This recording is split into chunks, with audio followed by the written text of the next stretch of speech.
Hello everyone, Jolene here from Bookworm Adventure Girl. Welcome back. I hope that you are all doing well. This is where I talk about the books that I'm reading. I like to read diverse books and I highlight Canadian literature. If you are new, thank you so much for checking out my channel. Please hit subscribe and stick around. There has been a number of you who have subscribed over the last little bit, so a special welcome to you. Today I'm going to be telling you about the books that I read in January, and I'll share my stats, and then I'm going to rank the books from least enjoyed to most enjoyed. So first, let's take a look at some stats. These are all according to Storygraph, which I use for this. So in January, my top reading moods were reflective, emotional, sad, and dark. And that's followed by informative, relaxing, mysterious, lighthearted, and adventurous. For pace, my reading was 25% slow and 75% medium. For page numbers, 50% of my books were less than 300 pages, 42% were 300 to 499 pages, and 8% were over 500 pages. And then for fiction and nonfiction, in January, I read more nonfiction than usual. 33% of my reading was nonfiction, and 67% was fiction.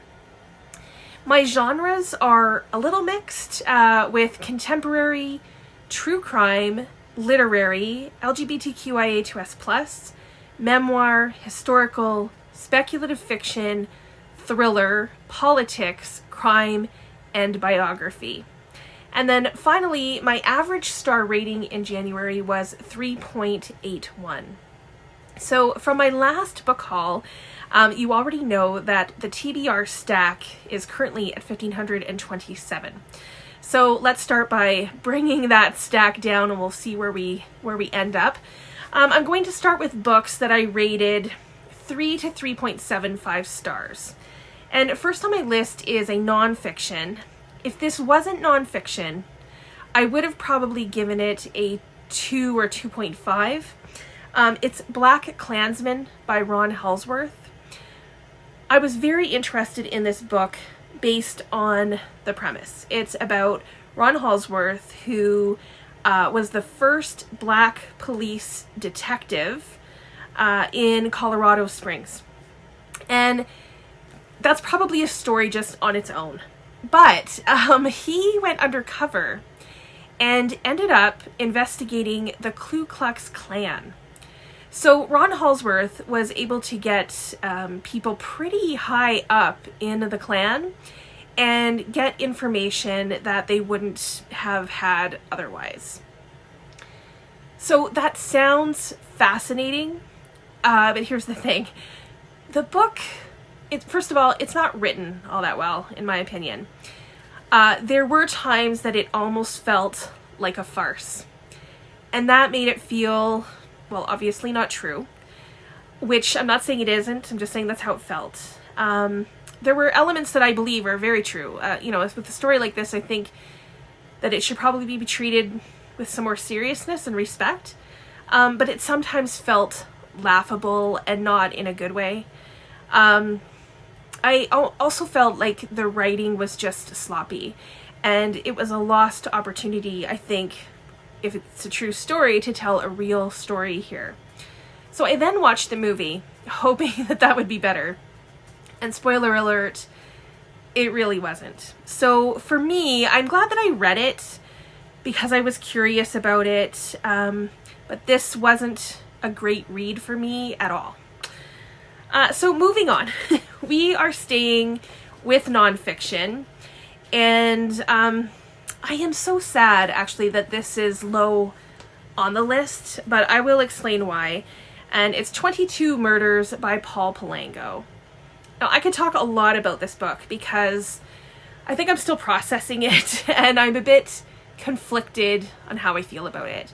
So this is a Canadian true crime book about the deadliest killing spree in Canadian history.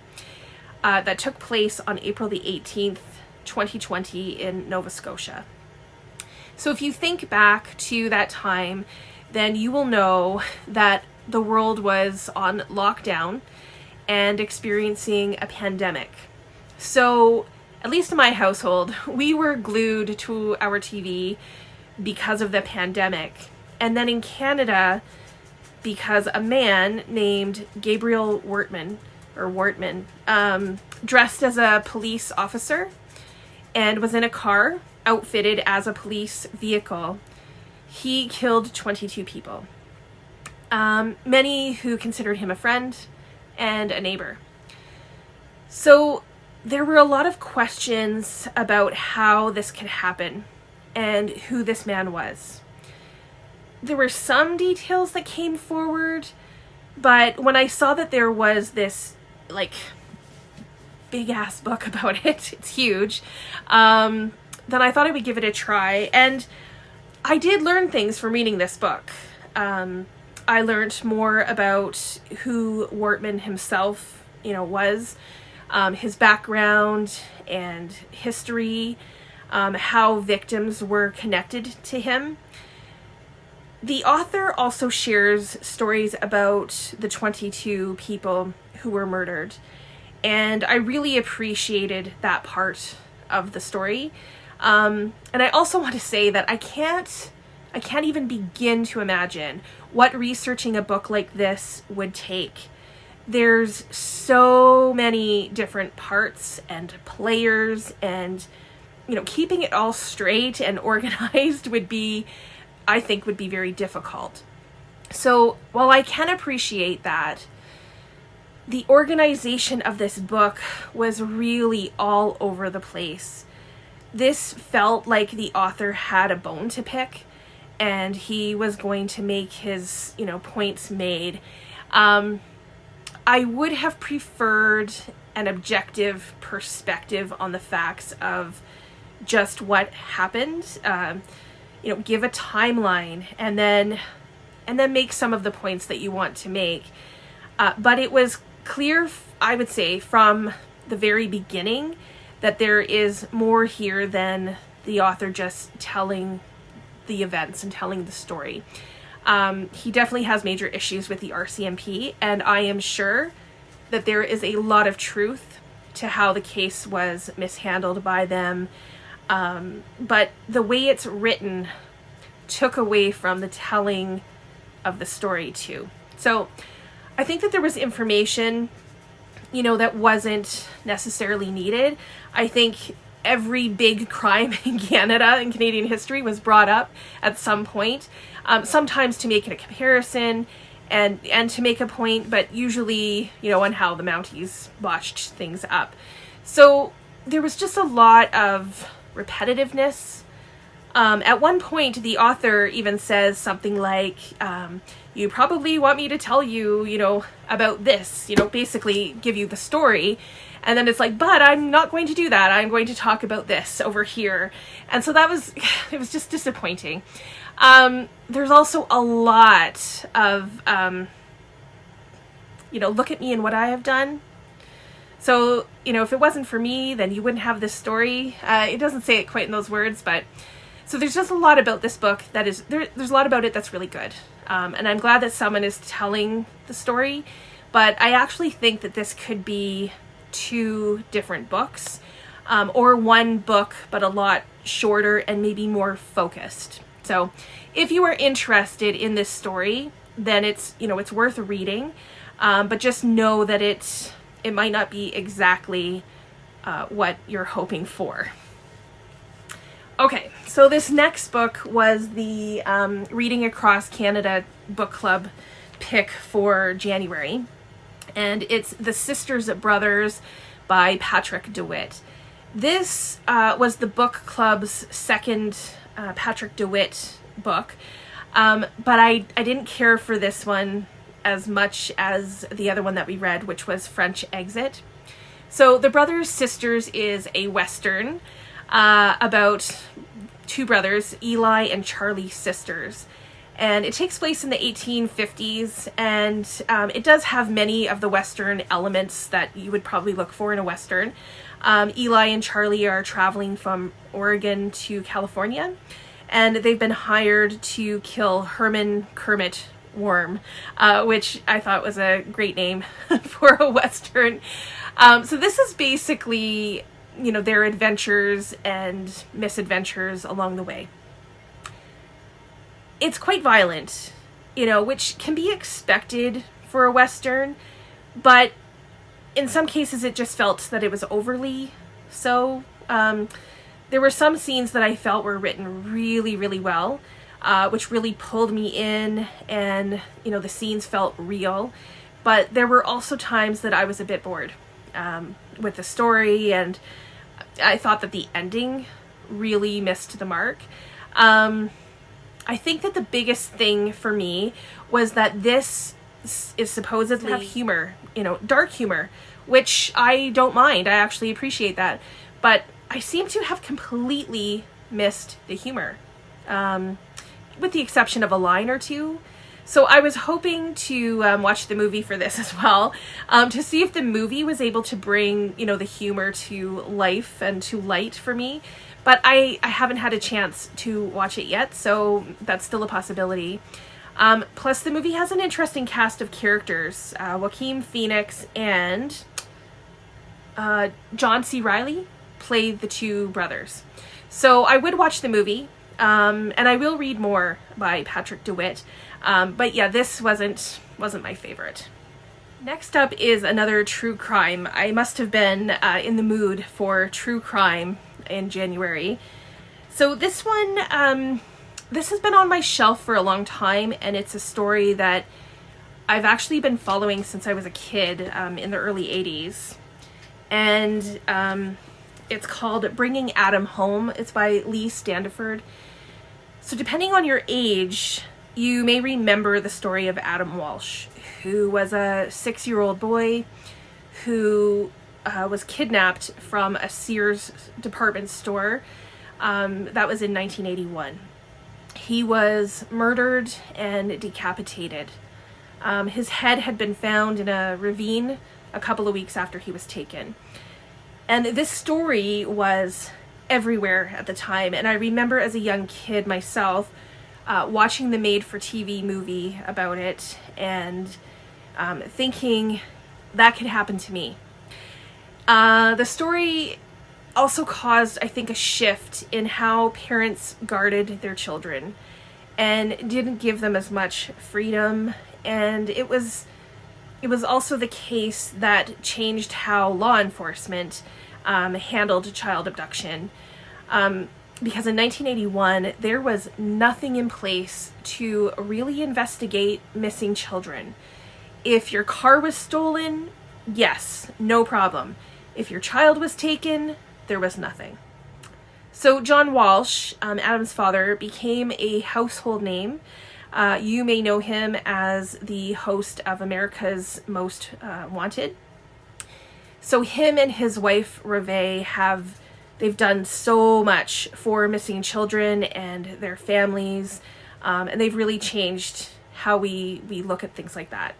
So John Walsh published a book in 1997 called Tears of Rage. I'll put a picture of it up, which I've read and talked about on this channel before. I did a video called Captivating Reads. So it was about, you know, stories of people in captivity. So I will leave a link to that video below if you're interested. But even in 1997, they didn't know who had killed Adam, at least not with certainty. They had suspicions. So this book tells the story of the kidnapping and the investigation, but it also tells the rest of the story. So it seems like it was an easy case in so many ways to solve, but they didn't have exactly what they needed. And thanks to new technology, and, you know, never giving up on really what had become a cold case, it was in 2008. So in 2008, Adam would have been like 33, 34, something around there. It wasn't until then that they were able to say that they knew without any doubt who had taken and murdered Adam. And the way that they did that and the evidence that they found, while finally being able to give the family some closure, it was also heartbreaking. This book has pictures and shows that evidence, which was hard to see. So if you were interested in true crime and even the impact that this case has had on society, probably without a lot of people even knowing it or realizing that that's, why, then this is definitely worth checking out. Next up is The Other Valley by Scott Alexander Howard. I've talked about this book a few times already because it was longlisted for Canada Reads, and I totally thought that it was going to be shortlisted, so I read it right away. The premise of this book is quite intriguing, and it's what made me want to read it even before it was on Canada Reads. So the basic premise is that there is a valley. To one side of the valley, the same valley exists, but it's 20 years ahead of time. And then on the other side of the valley, the same valley exists, but in this case, it's 20 years behind in time. So there are very strict rules about the borders between these valleys. And as you can imagine, it could get quite complicated and messy if you could go back and forth, easily between not just the valleys, but the time, right? So Odelay is the main character. She's 16 years old, and people say that she's a good fit for the Conseil, which is basically a council that grants or denies people crossing the border. So this is very rare that they would be allowed to do this, and it's usually only for people to see a loved one who has died. So Odelay, at some point, sees two people in the future that she knows, but of course interfering could change things. And for me, I thought that this book would suck me in, but it didn't. And I wasn't enamored with any of the characters. I felt really ambivalent through most of the book. While I did appreciate the concept and I would say also some of the ideas like around grief and loss, it didn't all come together for me. It may also be one of those books that on another reread I would maybe get more from it. But if you like dystopian books or even a bit of time travel, then you might like this more than I did. So with these books, it brings the TBR stack to 1,522. So next up are books that I rated 4 stars, and I'm going to start with another nonfiction, and it's The Widow's Guide to Dead Bastards by Jessica Waite, who is from Calgary. And this is the story of how Jessica's husband dies quite suddenly while on a business trip. And they had a young son at the time, 8 or 9 years old. And it begins by, sharing the grief that she feels and the life that they had made together. And then Jessica starts finding out things about her husband. And it's basically like he's been living this secret life or a double life. And she finds out about his involvement with drugs, pornography, affairs that he's had. It's kind of like a movie, but it was her real life. And what I appreciated about it was that she seemed real. Like she wasn't afraid to share how she felt about things, and did take time to look back and share some of the red flags or hunches that she had. They were things that she overlooked because they just didn't seem important at the time. And of course now she's questioning those things. So I found that interesting. And also how she reacted to one woman in particular that her husband had had an affair with. It was a woman that she knew, and Jessica Waite doesn't, pretend that she's perfect and that she handled everything, very, very well. She's pretty real, I would say, about things. So there's also some interesting reflections on grief. So this was a good read. So next up is another book that was longlisted for Canada Reads, but didn't make the short list, and that is What I Know About You by Eric Chacour. This is translated from the French by Pablo Strauss. This book has made it onto several prize lists, and it's a quick read. It's just over 200 pages. So the story is told between two timelines, 1961 Cairo and 2021 in Montreal, Canada. And culture in this story is very important, as the main character, Tarek, he follows his father's footsteps. He becomes a doctor like his father. He gets married. He starts a family. He's doing everything that is basically what his family and society expect of him, and he is very well respected because of it. When he opens a clinic in a poorer part of town, Tarek meets a young man, and while caring for this young man's mother, he falls in love with him. And in Egyptian society, same-sex relationships are against the law, and if this relationship becomes public, it's a huge deal, and it can change everything for Tarek and for those that he loves. So what seems a little odd, at least at first, is the book is written in second person, and it is directed toward Tarek. So it takes a good deal of time, probably about half of the book, if not even more, to even figure out who is narrating this part of the book. What is this about? So once you find out, it does all make sense, but it felt strange.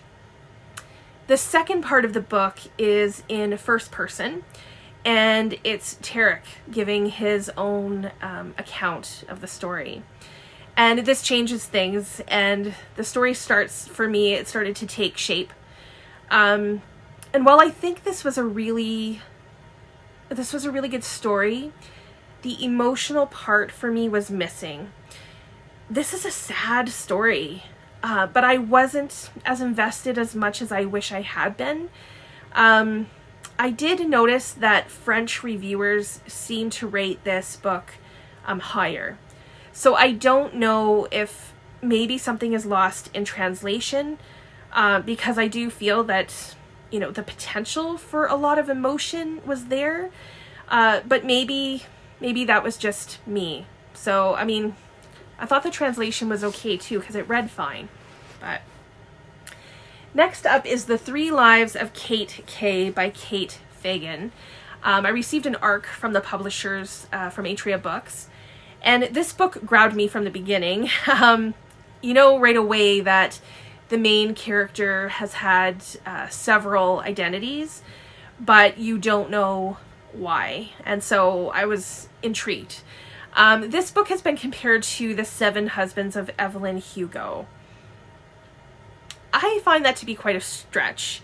Other than it is about a main character who wants to be a movie star.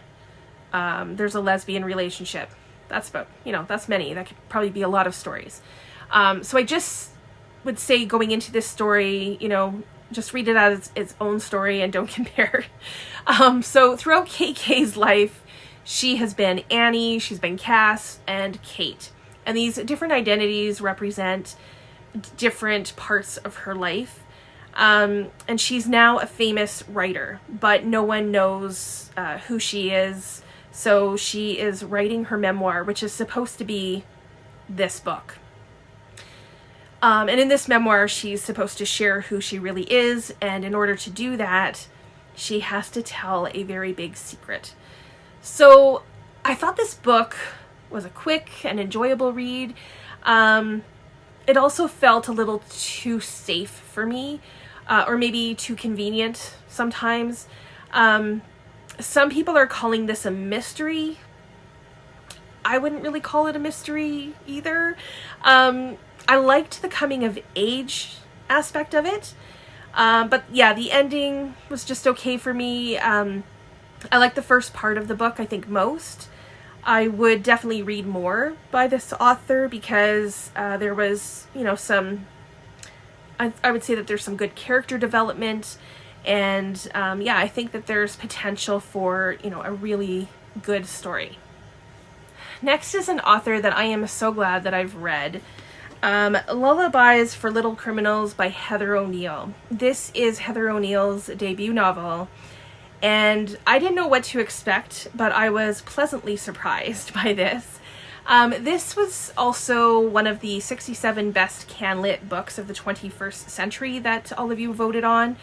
So I will leave a link to that video and playlist below if you're interested. This is another coming of age story, and unfortunately a difficult coming of age. This is about Baby. I don't know if that's a nod to Dirty Dancing or not, but yeah, I do wish that her name had been something different. Anyway, that kind of bugged me, but this is about Baby and her father, Jules. So Baby is super smart and she adores her father, but her father is a drug addict. So Baby is in and out of the foster system, which it becomes her normal. So the way that Heather O'Neill writes about the cycle that Baby is in, without naming it as this is the cycle she's in, but showing it very well, it's done so well. And it's sad to see Baby repeat similar behaviors. She gets into child prostitution, and just how she understands and accepts her circumstances. It's very sad. Some of it was very hard to read, but the reality was that Baby was doing, what she knew in order to survive. So this book had a lot going on, and it's very well written. And now that I've read Heather O'Neill, finally, I'm really looking forward to reading more of her books. I have several of her books on my shelf waiting. So this next 4-star book is Letters to Amelia by Lindsay Zier-Vogel. And this was another quick read that I was pleasantly surprised by. The main character, Grace, is 30-ish, she's in her 30s, and she's a library tech. And her boyfriend of 7 years leaves her. It's a huge shock. And as she's continuing, going through the motions of her life to get over this loss, she is also privy to some letters that have been found. And these letters are letters that Amelia Earhart wrote to Jean Vidal, who was her lover. So Grace is not allowed to tell anyone about the letters, but they become a lifeline for her. So we get a bit of Amelia Earhart's story, which is kind of cool.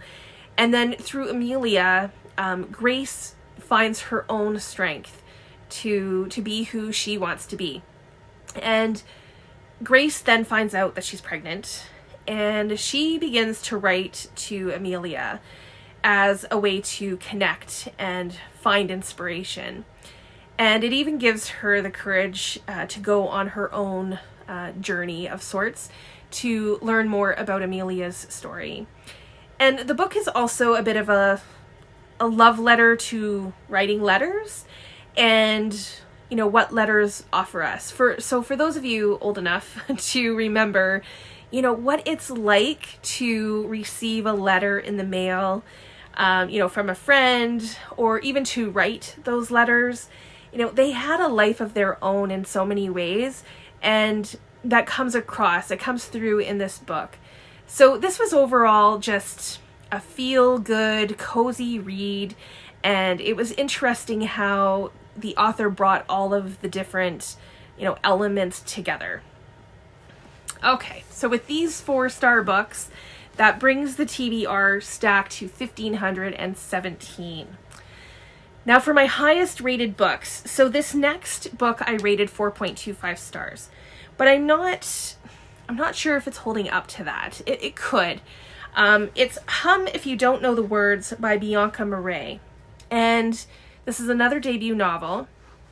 I thought this story would stick with me more than it actually has. That, of course, could be a me problem and not a reflection of the book necessarily. So this story brings the two main characters together under some very difficult circumstances. This takes place during the apartheid in South Africa, and it is the Soweto uprising in 1976 that brings the main characters together. So Robin is a young white English girl whose parents are killed during the riots, and the way she is written is amazing. I especially appreciated how she had a twin sister to help her through these traumatic events. And I thought that was very clever and executed quite well. And then there's Beauty, the other main character. She's a Black woman whose daughter goes missing and who's like basically in the center of these riots. And the two of them, one searching for her daughter, the other, missing her parents, they find each other. And although I know about the apartheid, I didn't know much about these particular riots. If anything, I might have heard of them. So I learned a lot, and I did think that the found family, the friendship, and bravery that is portrayed was really beautifully told. There is another book by this author, and I will definitely read it. I'm really glad that I picked this one up too. Okay, so the final book from my January books is Women Talking by Miriam Toews. I read this book and then I watched the movie, and if I could put those two experiences together, this would have been a very easy 5-star book for sure. But if I'm just rating the book and the reading experience, then I gave it a 4.25 or 4.5, and I'll explain why. So this is a story based on true events about women from a Mennonite community in the county of Manitoba, which is in Bolivia. So that's not to be confused with the province, the Canadian province of Manitoba. In the fictional story, there are 8 women who have gathered to discuss what they're going to do. And basically, for the past couple of years, women and girls, like over 100 of women and 100 girls, have woken up after being drugged and violated by men in their own community. They had been told originally that it was evil spirits doing this to them, but one of the men gets caught, and the women now know the truth. So the men have all left. They have some of the men who are being accused have been brought to the police station. And so the men have gone to the community where the police have them, and they have gone to post bail. And while they're gone, the women are secretly planning basically their next move. What are they going to do about this? So these women are hard workers. They are also illiterate, and they don't hold a high place in society. They have been very sheltered from the outside world, but they also want to protect themselves and their children. The character that I was most intrigued by was August Epp. So the women need someone who can take notes throughout the meeting. So they have August Epp write the minutes, as the only men knew how to write, and he was a school teacher. And I was impressed at how he was written, and I was impressed by his character. And I think without him, this would have been a completely different story. So the book and story itself is so good. It takes time, and there's not a lot of action or plot, but in some ways the action is palpable because of what these women are contemplating and the impact that it will have on them and on the community. The movie is what gave the story so much emotion for me.